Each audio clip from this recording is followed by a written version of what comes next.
Hello, everyone. Welcome to our first installment of our brand new adventure and mystery club.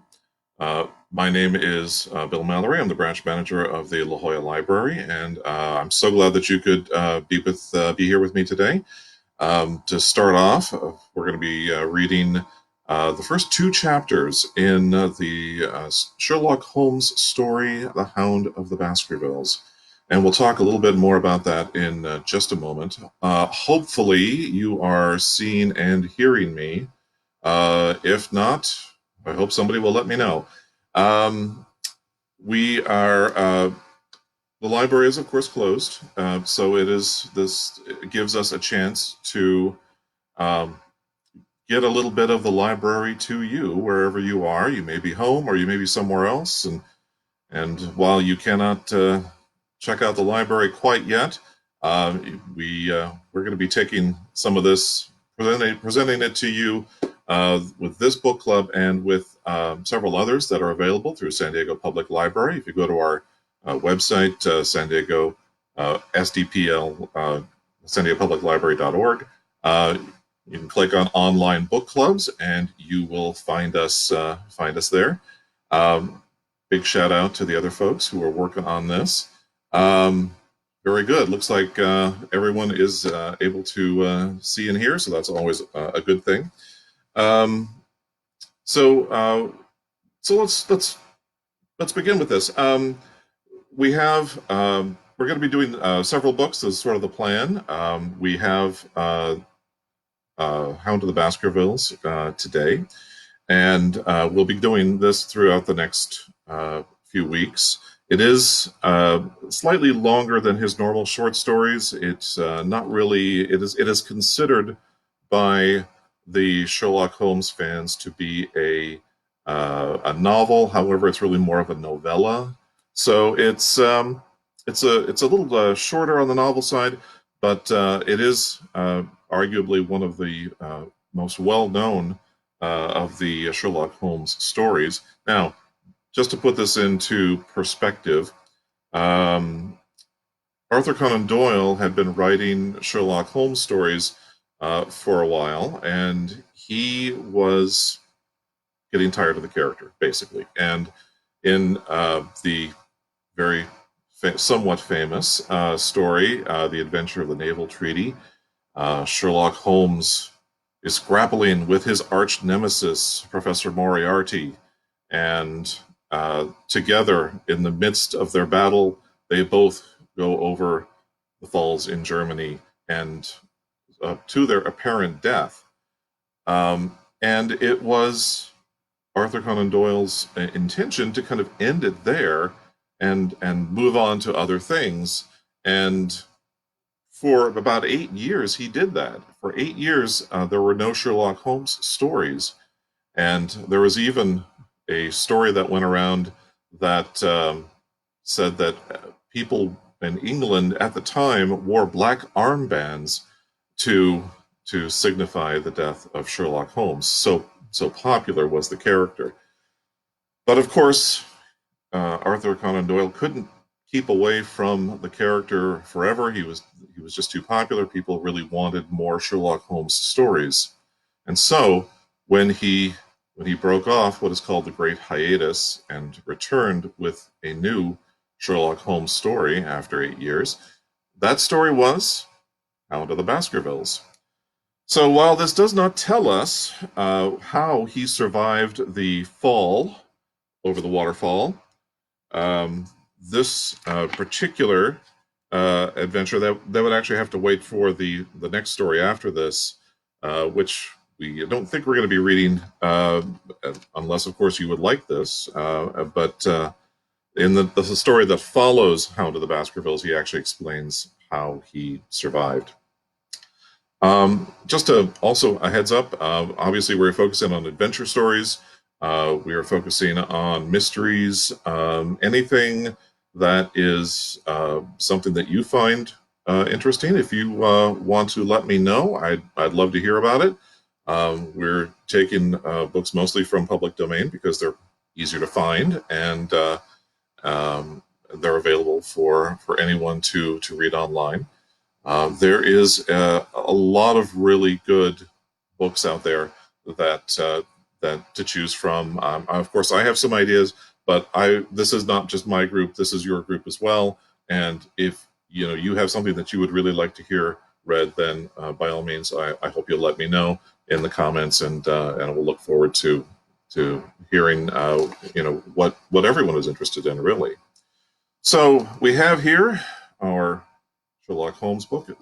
I actually used to have this book when I was in my 20s, and you know how it goes when you move a couple of times, things go missing, and this was one of them. And so it was really nice to kind of find a copy sitting on the shelves here in La Jolla, which after we reopen, you can check this out for yourself.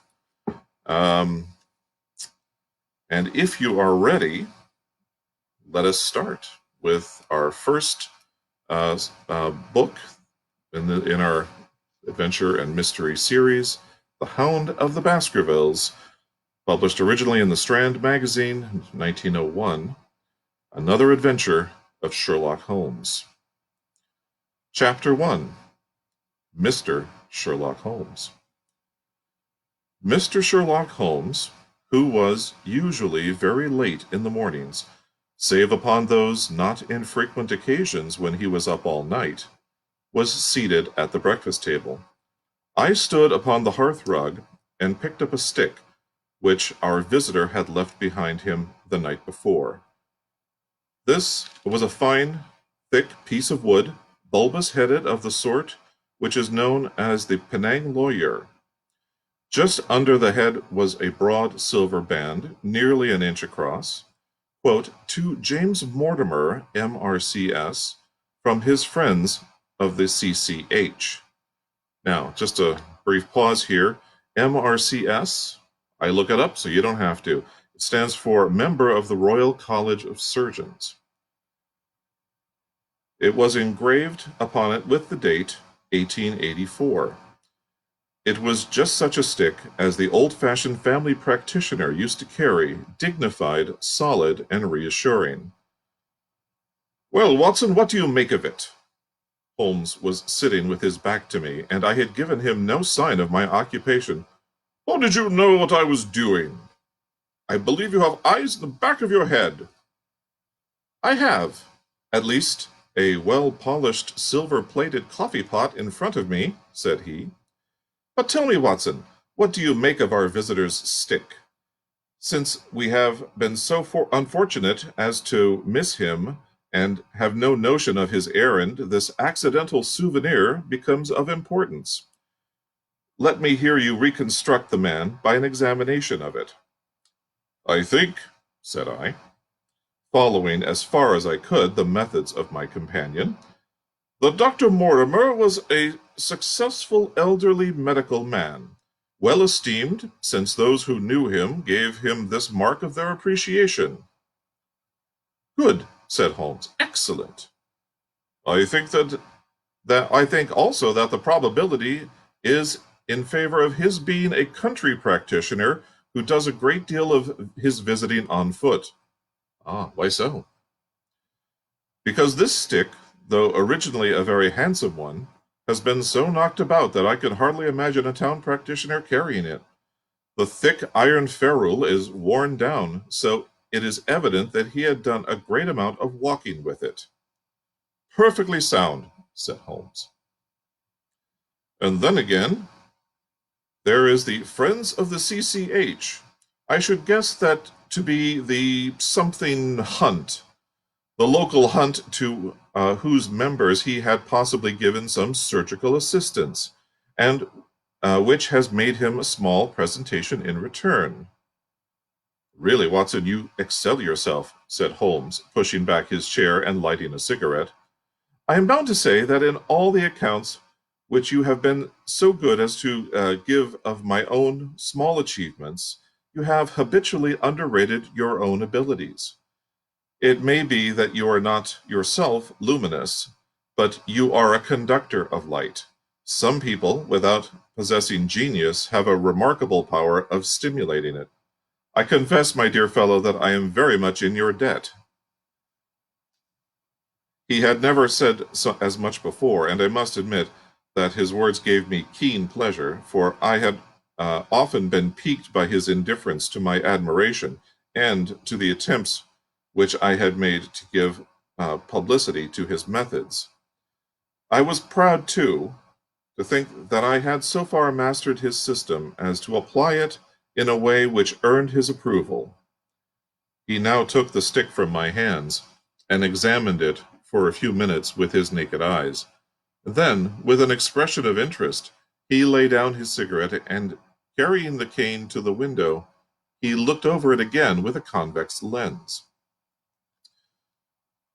Interesting, though elementary, said he, as he returned to his favorite corner of the settee. There are certainly one or two indications upon this stick. It gives us the basis for several deductions.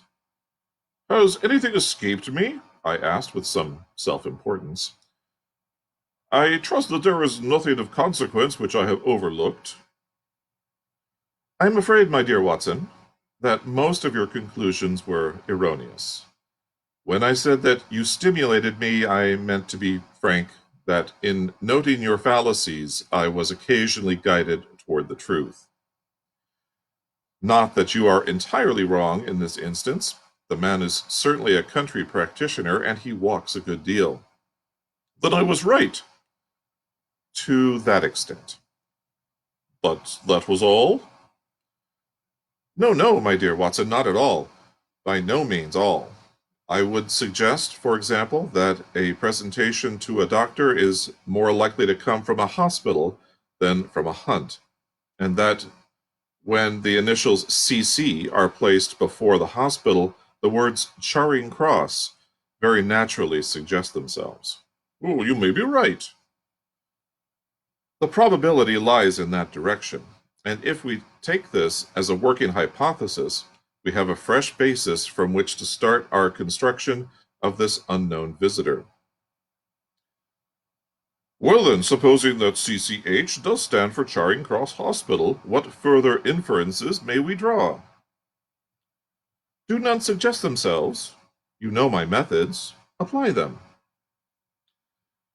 I can only think of the obvious conclusion that the man has practiced in town before going to the country. I think we might venture a little farther than this. Look at it in this light. On what occasion would it be most probable that such a presentation would be made? When would his friends unite to give him a pledge of their goodwill? Obviously, at this moment when Dr. Mortimer withdrew from service of the hospital in order to start in practice for himself. We know there has been a presentation. We believe there has been a change from a town hospital to a country practice. It is then stretching our inference too far to say that the presentation was on the occasion of the change. It certainly seems probable. Now, you will observe that he could not have been on the staff of the hospital, since only a man well established in a London practice could hold such a position, and such a one would not drift into the country. What was he then? If he was in the hospital and yet not on the staff, he could only have been a house surgeon or a house physician, little more than a senior student. And he left 5 years ago. The date is on the stick. So your grave middle-aged family practitioner vanishes into thin air, my dear Watson, and there emerges a young fellow, under 30, amiable, unambitious, absent-minded, and the possessor of a favorite dog, which I should describe roughly as being larger than a terrier and smaller than a mastiff. I laughed incredulously at Sherlock Holmes, leaned back in his settee, and blew little wavering rings of smoke up to the ceiling. As to the latter part, I have no means of checking you, said I, but at least it is not difficult to find out a few particulars about the man's age and professional career. From my small medical shelf, I took down the medical directory and turned up the name There were several Mortimers, but only one who could be our visitor. I read his record aloud. Mortimer James, MRCS, 1882, Grimpen, Dartmoor, Devon, house surgeon from 1882 to 1884 at Charing Cross Hospital. Winner of the Jackson Prize for Comparative Pathology, with essay entitled Is Disease a Reversion? Corresponding member of the Swedish Pathological Society, author of Some Freaks of Atavism, Do We Progress? Journal of Psychology, March 1883, medical officer for the parishes of Grimpen, Thorsley, and High Barrow.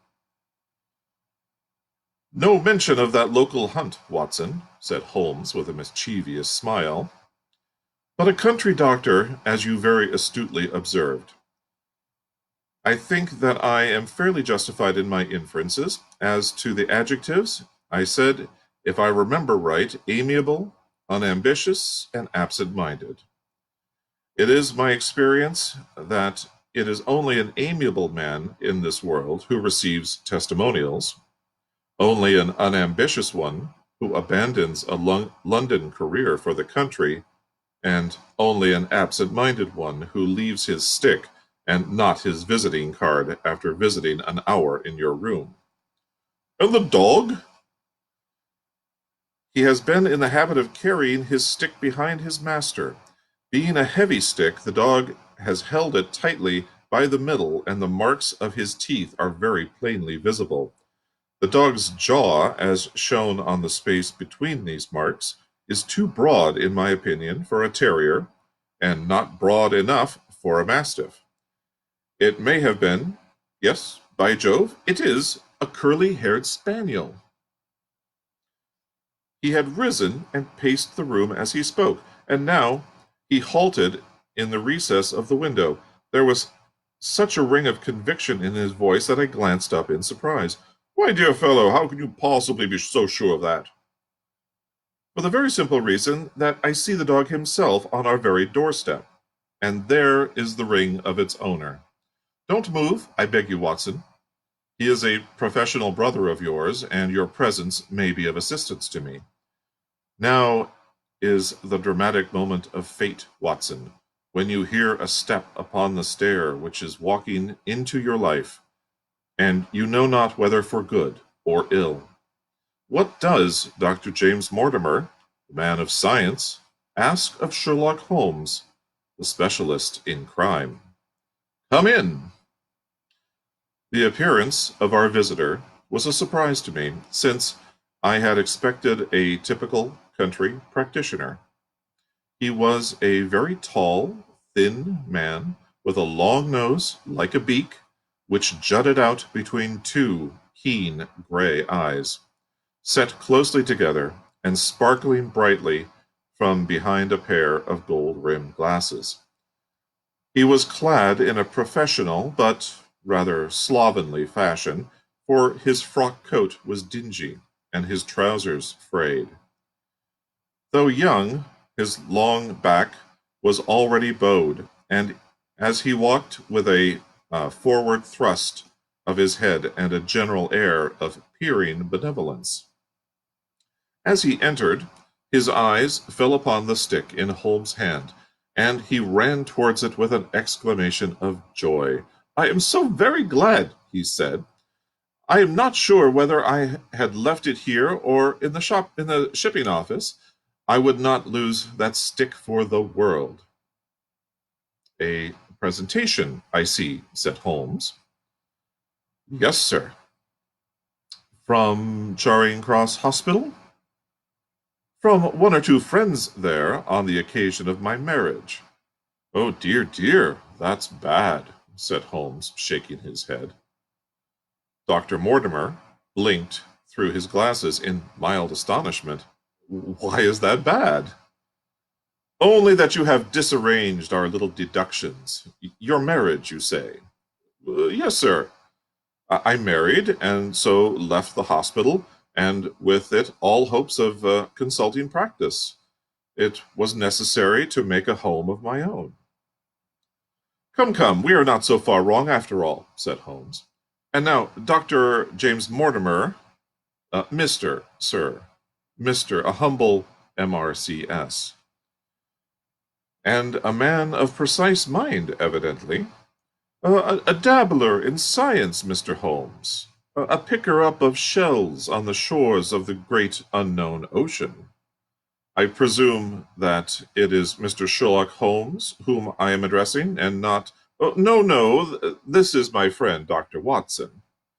Glad to meet you, sir. I have heard your name mentioned in connection with that of your friend.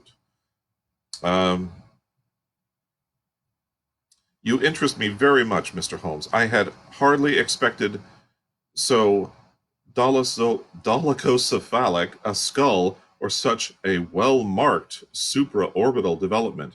Now, I should take a pause here and sort of explain what Dr. Mortimer is saying here with his phrase dolichocephalic, a skull. This refers to a again, I'll look it up so you don't have to. Dolichocephalic means that on the cephalic scale, you have achieved a number of 75 or below. So what does that mean now?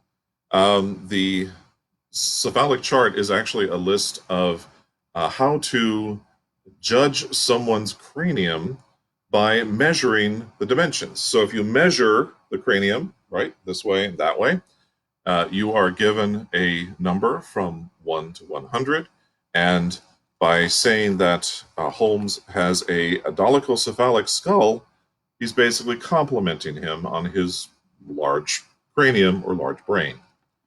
So there you go. Dr. Mortimer's fun at parties. Where are we? It says, here we are. Would you have any objection to my running my finger along your parietal fissure? A cast of your skull, sir, until the original is available, would be an ornament to any anthropological museum. It is not my intention to be fulsome, but I confess that I covet your skull. Sherlock Holmes waved our strange visitor into a chair. You are an enthusiast in your line of thought, I perceive, sir, as I am in mine, said he. I observe from your forefinger that you make your own cigarettes. Have no hesitation in lighting one. The man drew out paper and tobacco and twirled the one up in the other with surprising dexterity.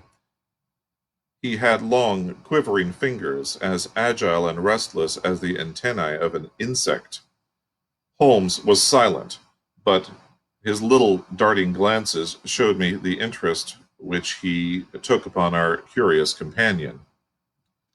I presume, sir, he said at last, that it was not merely for the purposes of examining my skull that you have done me the honor to call here last night and again today.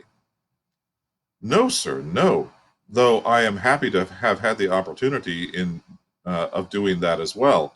I came to you, Mr. Holmes, because I recognize that I am myself an unpractical man, that because I am suddenly confronted with a most serious and extraordinary problem, recognizing, as I do, that you are the second highest expert in Europe. Indeed, sir. May I inquire who has the honor to be the first? Asked Holmes, with some asperity. To the man of precisely scientific mind, the work of Monsieur Boutillon must always appeal strongly. Then, had you not better consult him? I said, sir, to the precisely scientific mind, but as a practical man of affairs, it is acknowledged that you stand alone. I trust, sir, that I have not inadvertently, just a little, said Holmes. I think, Dr. Mortimer, you would do wisely if, without more ado, you would kindly tell me, plainly, what the exact nature of the problem is, which you demand my assistance. Now, my quick quaff here. Earl Grey tea in my Popeye-themed travel mug. Because after this, Chapter 2, The Curse of the Baskervilles.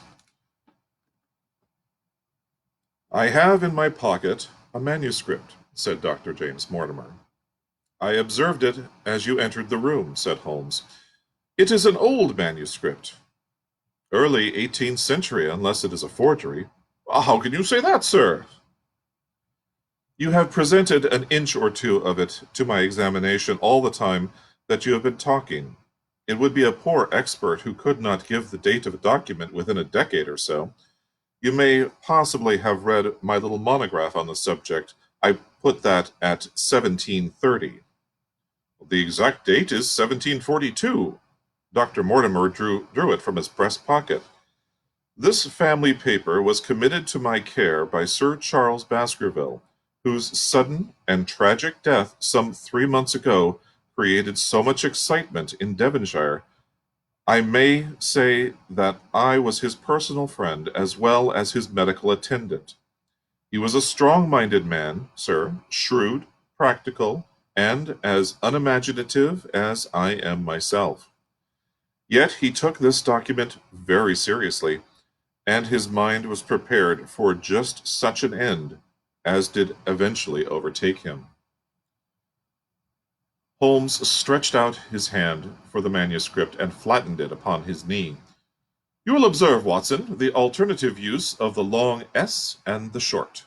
It is one of several indications which enabled me to fix the date.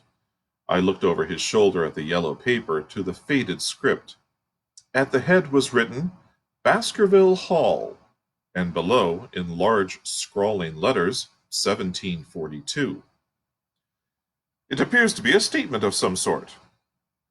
Yes, it is a statement of a certain legend which runs in the Baskerville family. But I understand that it is something more modern and practical upon which you wish to consult me.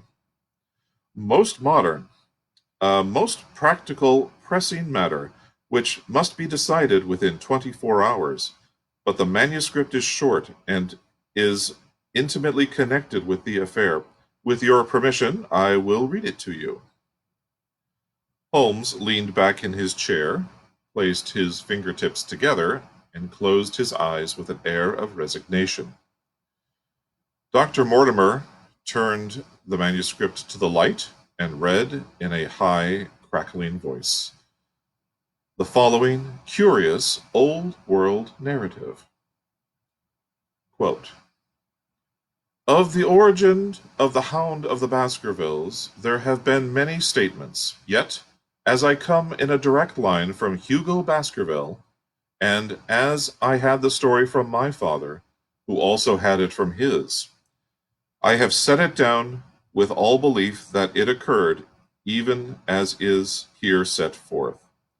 And I would have you believe, my sons, that the same justice which punishes sin may also most graciously forgive it, and that no ban is so heavy but that by prayer and repentance it may be removed.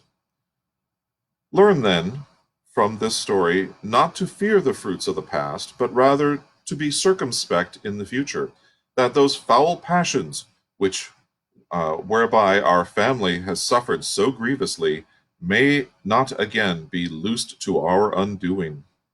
Know then that in the time of the great rebellion, the history of which by the learned Lord Clarendon I most earnestly commend to your attention, this manor of Baskerville was held by Hugo of that name, nor can it be gainsaid that he was a most wild, profane, and godless man. This, in truth, his neighbors might have pardoned, seeing that saints have never flourished in those parts. But there was in him a certain wanton and cruel humor which made his name a byword through the West. It chanced that this Hugo came to love if indeed so dark a passion may be known under so bright a name, the daughter of a yeoman who held lands near the Baskerville estate. But the young maiden, being discreet and of good repute, would ever avoid him, for she feared his evil name. So it came to pass that one Michaelmas this Hugo, with 5 or 6 of his idle and wicked companions, stole down upon the farm and carried off the maiden, her father and brothers being from home, as he well knew. When they had brought her to the hall, the maiden was placed in an upper chamber, while Hugo and his friends sat down to a long carouse, as was their nightly custom. Now, the poor lass upstairs was like to have her wits turned at the singing and shouting and terrible oaths which came up to her from below, for they say that the words used by Hugo Baskerville when he was in wine were such as might blast the man who said them.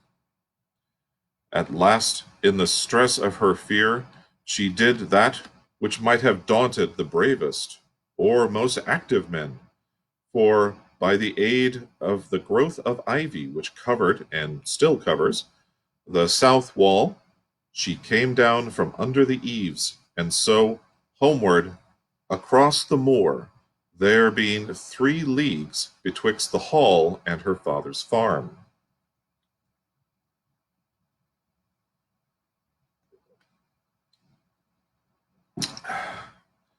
It chanced that some little time later Hugo left his guests to carry food and drink, with other worse things perchance, to his captive, and so found the cage empty, and the bird escaped.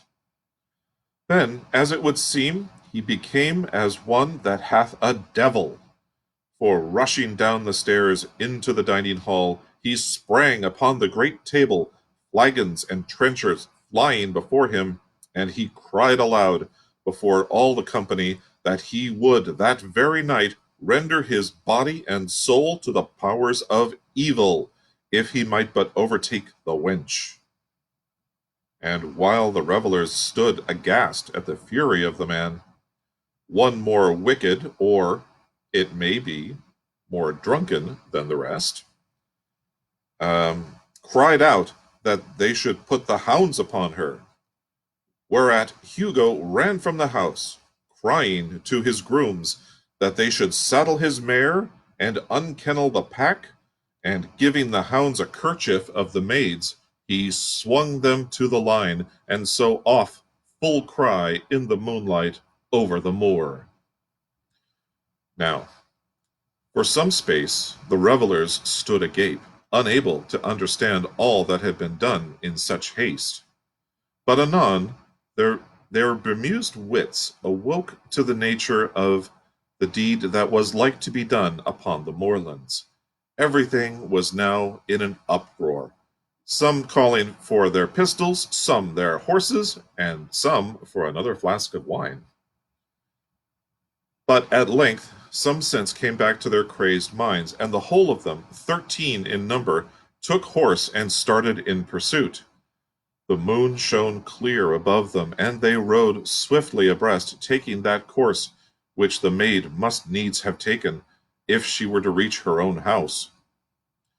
They had gone a mile or 2 when they passed one of the night shepherds upon the moorlands, and they cried to him to know if he had seen the hunt.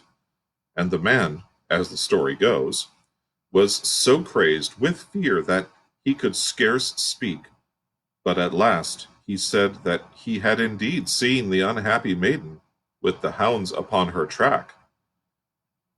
"But I have seen more than that," said he, "for Hugo Baskerville passed me upon his black mare, and there ran mute behind him such a hound of hell as God forbid should ever be at my heels." And so the drunken squires cursed the shepherd and rode onwards. But soon their skins turned cold, for there came a galloping across the moor, and the black mare, dabbled with white froth, went past with trailing bridle and empty saddle. Then the revelers rode close together, for a great fear was on them, but they still followed over the moor, though each had been alone, though had each been alone, would have been right glad to have turned his horse's head. Riding slowly in this fashion, they came at last upon the hounds. These, though known for their valor and their breed, were whimpering in a cluster at the head of a deep dip or goyle, as we call it, upon the moor, some slinking away, and some with starting hackles and staring eyes gazing down at the narrow valley before them. The company had come to a halt. More sober men, as you may guess, than they were when they started.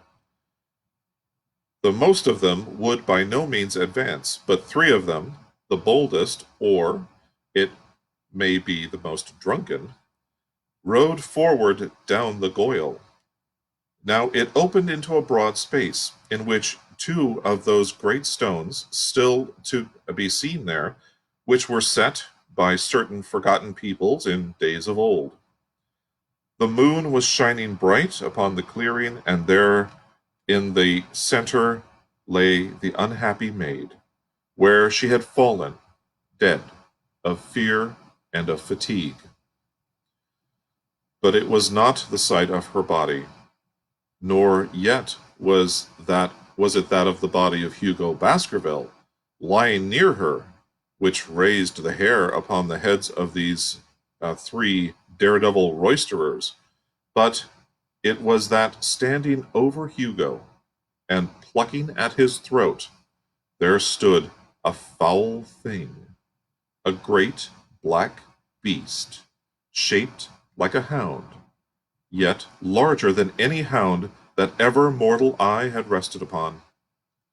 And even as they looked, the thing tore the throat out of Hugo Baskerville, on which, as it turned its blazing eyes and dripping jaws upon them, the three shrieked with fear and rode for dear life, still screaming across the moor. One, it is said, died that very night of what he had seen, and the other twain were but broken men for the rest of their days. Such is the tale, my sons, of the coming of the hound, which is said to have plagued the family so sorely ever since. If I have set it down, it is because that which is clearly known hath less terror than that which is but hinted at and guessed. Nor can it be denied that many of the family have been unhappy in their deaths, which have been sudden, bloody, and mysterious.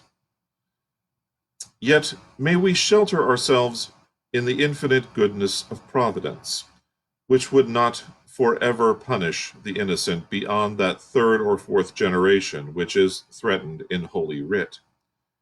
To that Providence, my sons, I hereby commend you, and I counsel you by way of caution to forbear from crossing the moor in those dark hours when the powers of evil are exalted. This from Hugo Baskerville to his sons Roger and John, with instructions that they say nothing thereof to their sister Elizabeth. When Dr. Mortimer had finished reading this singular narrative, he pushed his spectacles up on his forehead and stared across at Mr. Sherlock Holmes. The latter yawned and tossed the end of his cigarette into the fire. "Well," said he, "do you not find it interesting?" "To a collector of fairy tales." Dr. Mortimer drew a folded newspaper out of his pocket. "Now, Mr. Holmes, we will give you something a little more recent. This is the Devon County Chronicle of May 14th of this year. It is a short account of the facts elicited at the death of Sir Charles Baskerville, which occurred a few days before that date." My friend leaned a little forward, and his expression became intent. Our visitor readjusted his glasses and began. Quote, the recent sudden death of Sir Charles Baskerville, whose name has been mentioned as a probable Liberal candidate for Mid-Devon at the next election, has cast a gloom over the county. Though Sir Charles had resided at Baskerville Hall for a comparatively short period, his amiability of character and extreme generosity had won the affection and respect of all who had been brought into contact with him. In these days of nouveau riche, it is refreshing to find a case where the scion of an old county family, which has fallen upon evil days, is able to make his own fortune and to bring it back with him to restore the fallen grandeur of his line. Sir Charles, as is well known, made large sums of money in South African speculation. More wise than those who go on until the wheel turns against them, he realized his gains and returned to England with them. It is only 2 years since he took up his residence at Baskerville Hall, and it is common talk how large were those schemes of reconstruction and improvement which have been interrupted by his death. Being himself childless, it was his openly expressed desire that the whole countryside should, within his own lifetime, profit by his good fortune, and many will have personal reasons for bewailing his untimely end. His generous donations to local and county charities have been frequently chronicled in these columns. The circumstances connected with the death of Sir Charles cannot be said to have been entirely cleared up by the inquest, but at least enough has been done to dispose of those rumors which local superstition have given rise. There is no reason whatever to suspect foul play, or to imagine that death could be from any but natural causes. Sir Charles was a widower, and a man who may be said to have been in some ways of an eccentric habit of mind. In spite of his considerable wealth, he was simple in his personal tastes, and his indoor servants at Baskerville Hall consisted of a married couple named Barrymore, the husband acting as butler and the wife as housekeeper. Their evidence, corroborated by that of several friends, tends to show that Sir Charles's health has for some time been impaired, and points especially to some affection of the heart, manifesting itself in changes of color, breathlessness, and acute attacks of nervous depression. Dr. James Mortimer, the friend and medical attendant of the deceased, has given evidence to the same effect. The facts of the case are simple. Sir Charles Baskerville was in the habit every night before going to bed of walking down the famous yew alley of Baskerville Hall. The evidence of the Barrymores shows that this had been his custom. On the 4th of May, Sir Charles had declared his intention of starting next day for London, and had ordered Barrymore to prepare his luggage. That night he went out as usual for his nocturnal walk, in the course of which he was in the habit of smoking a cigar. He never returned. At 12 o'clock, Barrymore, finding the hall door still open, became alarmed, and, lighting a lantern, went in search of his master. The day had been wet, and Sir Charles's footmarks were easily traced down the alley. Halfway down this walk there is a gate which leads out onto the moor. There were indications that Sir Charles had stood for some little time here. He then proceeded down the alley, and it was at that far end that the body was discovered.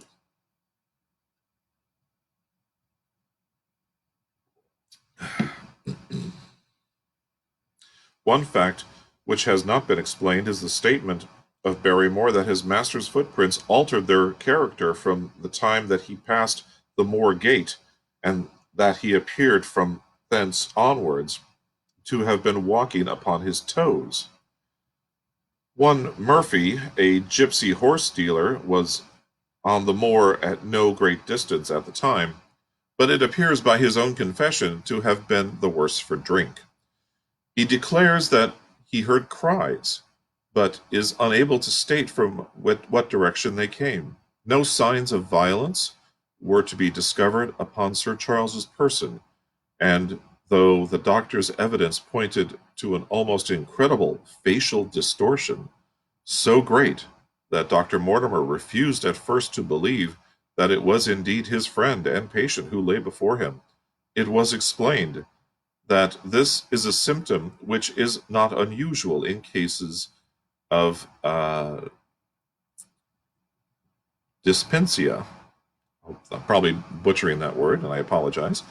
And death from cardiac exhaustion.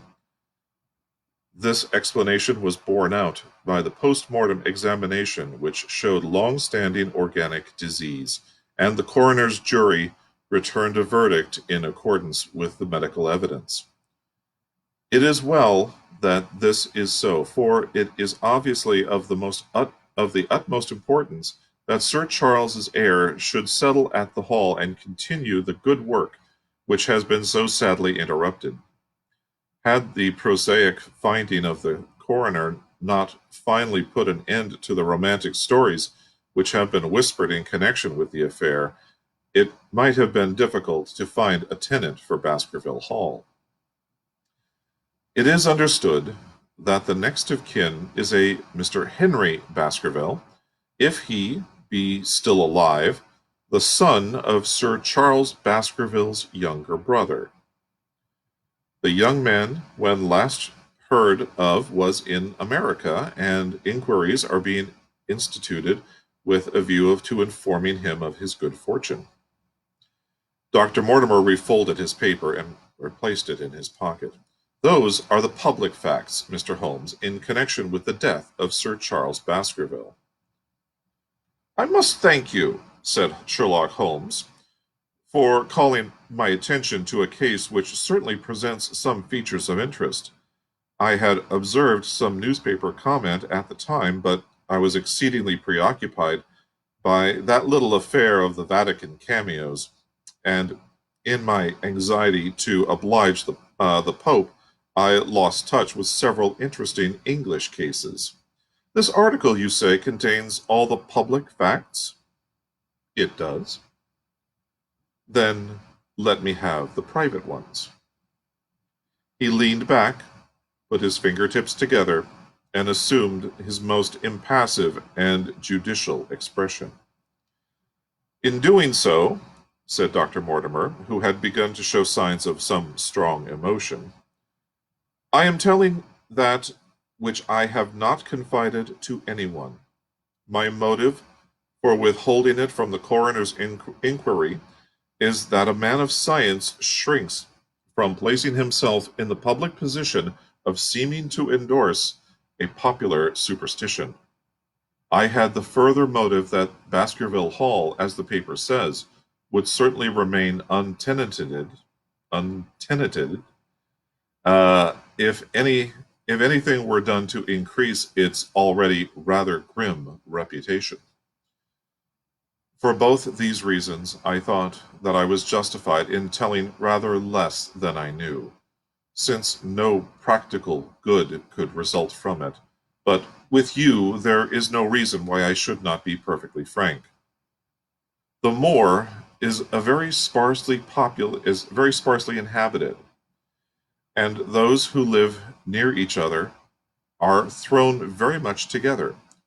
For this reason, I saw a good deal of Sir Charles Baskerville, with the exception of Mr. Frankland of Laughter Hall and Mr. Stapleton, the naturalist. There are no other men of education within many miles. Sir Charles was a retiring man, but the chance of his illness brought us together, and a community of interests in science kept us so.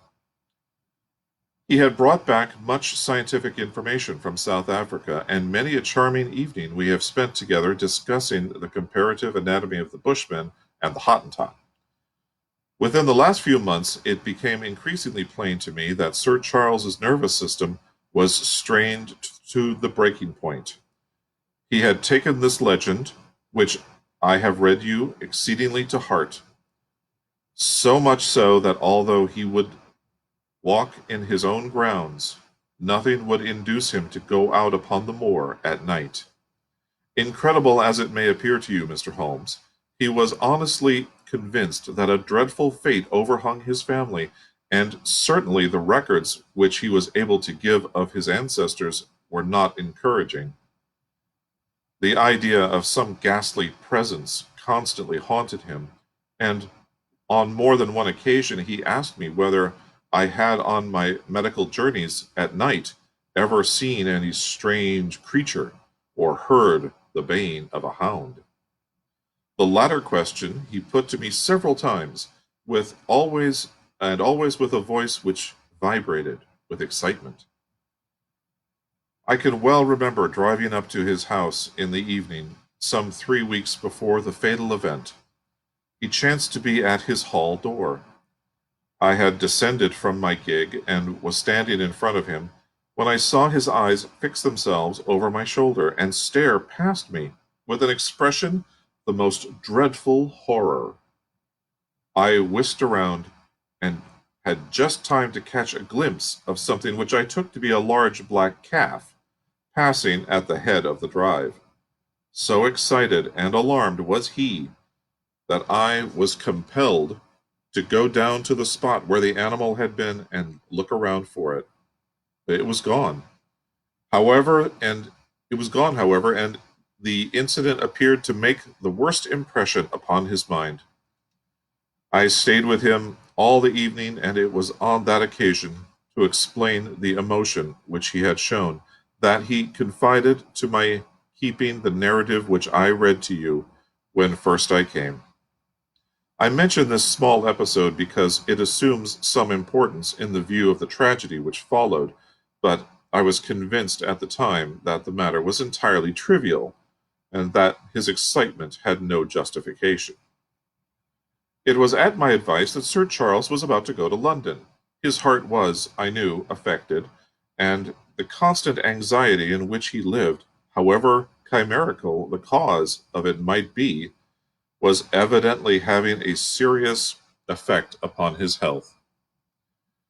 I thought that a few months among the distractions of town would send him back a new man. Mr. Stapleton, a mutual friend who was much concerned at his state of health, was of the same opinion. At the last instant came this terrible catastrophe. On the night of Sir Charles's death, Barrymore the butler, who made the discovery, sent Perkins, the groom, on horseback to me, and I was sitting up late. As I was sitting up late, I was able to reach Baskerville Hall within an hour of the event. I checked and corroborated all the facts which were mentioned at the inquest. I followed the footsteps down the yew alley. I saw the spot at the moor gate where he seemed to have waited. I remarked the change in the shape of the prints. After that point, I noted that there were no other footsteps save those of Barrymore on the soft gravel, and finally I carefully examined the body, which had not been touched until my arrival. Sir Charles lay on his face, his arms out, his fingers dug into the ground, and his features convulsed with some strong emotion to such an extent that I could hardly have sworn to his identity. There was certainly no physical injury of any kind, but one false statement was made by Barrymore at the inquest. He said that there were no traces upon the ground around the body. He did not observe any, but I did. Some little distance off, but fresh and clear. Footprints? Footprints. A man or a woman? Dr. Mortimer looked strangely at us for an instant, and his voice sank almost to a whisper as he answered, "Mr. Holmes, they were the footprints of a gigantic Hound. And that ends chapter 2. So, we are well into our adventure with Sherlock Holmes. I am so glad that you have been able to join us for this first installment of the Adventure and Mystery Book Club. Join us next in 2 days, Wednesday at 4 p.m. We're going to be doing this Monday, Wednesday, and Friday at 4 p.m. And we're really glad that you have been able to take part in this.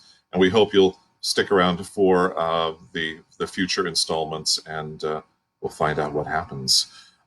Big shout out to the other folks who are doing these. If you go, like I said before, if you go to san diego library.org and you go to the online book club page, you will see that there are a great many good book-related book clubs going on. Tea with Jane Eyre is wonderful by Christina Wainwright over in the Pacific Beach Library. You should check that out. The Bucket List Book Club is also very good. Trevor Jones is doing Moby Dick, and there are others as well, and you should take part in that. It's great fun, and I've certainly been enjoying it, and I'm sure you will too. So that's all we've got. We'll see you again on Wednesday at 4 p.m., and we'll find out the next installment of Sherlock Holmes and Dr. Watson and the Hound of the Baskervilles. Bye.